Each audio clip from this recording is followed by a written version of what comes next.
துர்கா, இது உங்களின் கதை. ஆசிரியர் தேவி பாலா. குரல் வடிவில் வழங்குபவர் வித்யாஸ்ரீ.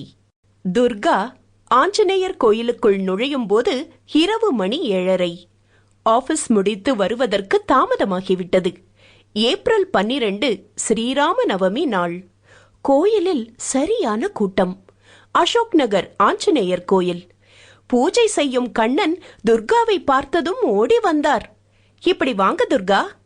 வேண்டாம் கண்ணன், வரிசையில நின்னு வரேன்.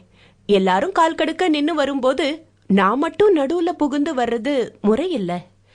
துர்கா அந்த மாதிரி எல்லாம் செய்ய மாட்டாள். அந்த மாதிரி செய்பவர்களையும் உடனே எதிர்த்து, அதனால் பல சமயம் பொது இடங்களில் பிரச்சனை வந்தது உண்டு. அந்நியன் அம்பி போல அவ்வப்போது நியாயங்களை கேட்பவள் துர்கா. தினசரி காலையில் ஆஞ்சநேயர் கோவிலில் கால் வைத்து விட்டே ஆபீஸுக்கு புறப்படும் துர்கா மாலையிலும் அதை செய்ய தவறுவதில்லை. அன்று மாலை திவ்யமாக ஆஞ்சநேயரை சேவித்து பிரசாதங்களை பெற்றுக்கொண்டு தன் ஸ்கூட்டியை உதைத்தாள். 5 நிமிடத்தில் வீட்டை அடைந்தாள். மணி 8:20. உள்ளே நுழையும் போது 3 வயது மகள் அஞ்சு ஒப்பாரி வைத்துக் கொண்டிருந்தாள். இவளை பார்த்ததும் ஓடி வந்து இடுப்பை கட்டிக்கொண்டாள். பாட்டி அடிச்சாங்க என்றாள். மாமியார் ராஜம் வேகமாக எதிர்பட்டாள். கையில் கிண்ணம், அதில் ரசம் சாதம்.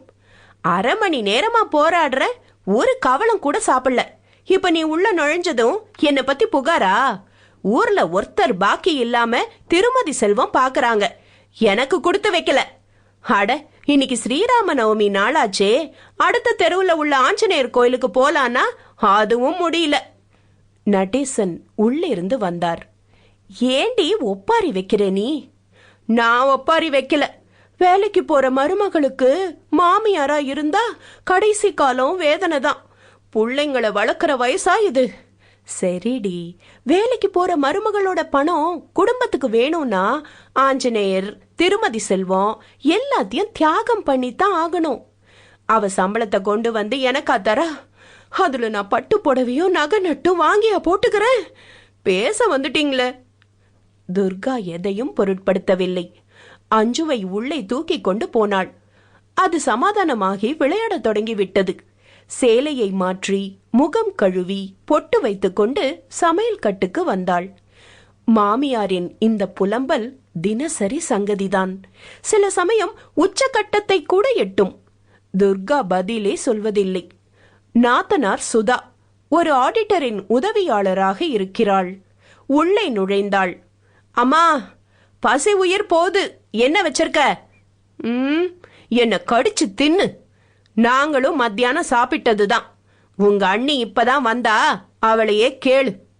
நீ ஏதாவது செஞ்சு வைக்க கூடாதா?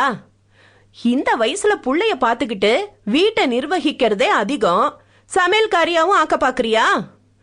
அரிசியை கழுவி குக்கர் வைக்க தயாரானாள் துர்கா. அந்த நேரம் உள்ளே நுழைந்தான் ஆனந்த். தலைவலி மண்டைய பொளக்குது துர்கா, சூடா ஒரு காஃபி கொடு.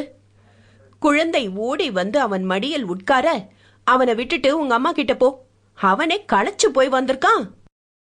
துர்கா காஃபி எடுத்து வந்தாள். ராத்திரி சாதமா வச்சிருக்க? ஆமா. ஏ? உங்க மாமாவுக்கு சாதம்னாலே அலர்ஜி. ராத்திரி ஏதாவது டிஃபன் பண்ணக்கூடாதா? மாவு அரைக்க நேரம் இல்ல. உப்புமா யாருக்கும் பிடிக்காது. மத்தியானம் சோறு வேற நிறைய பாக்கி இருக்கு. ஒரு துவையல அரைச்சு அப்பளத்தை சுட்டா போதாதா? விக்கிற விலைவாசிக்கு எந்த பொருளையும் வீணடிக்க கூடாது சொல்லிவிட்டு உள்ளே போய்விட்டாள். எங்களுக்கு எது பிடிக்காதோ அதத்தான் செய்வா. வயசான காலத்துல வேற வழியும் இல்ல. ஆனந்த் எரிச்சலுடன் நிமிர்ந்தான். ஏமா அப்படி சொல்ற? ஆபீஸ் முடிஞ்சு வீடு திரும்பினா தினமும் உன் புலம்பல் தான். ஆமாண்டா, உன் பொண்டாட்டி பேச மாட்டா, அத்தனை அழுத்தம். உன்னை விட அதிகமா சம்பாதிக்கிறா இல்லையா? உனக்கு ஏது பேச வாய்? ஆனந்தின் ஈகோவை குத்தி பங்க்சராக்கினாள். ஆனந்த் எரிச்சலுடன் எழுந்து உள்ளே வந்தான். துர்கா, அவங்க என்ன கேக்குறாங்களோ அதையே செய்ய. கேட்டதையெல்லாம் தர இது என்ன ஹோட்டலா? பொறுப்பு எல்லாருக்கும் உண்டு.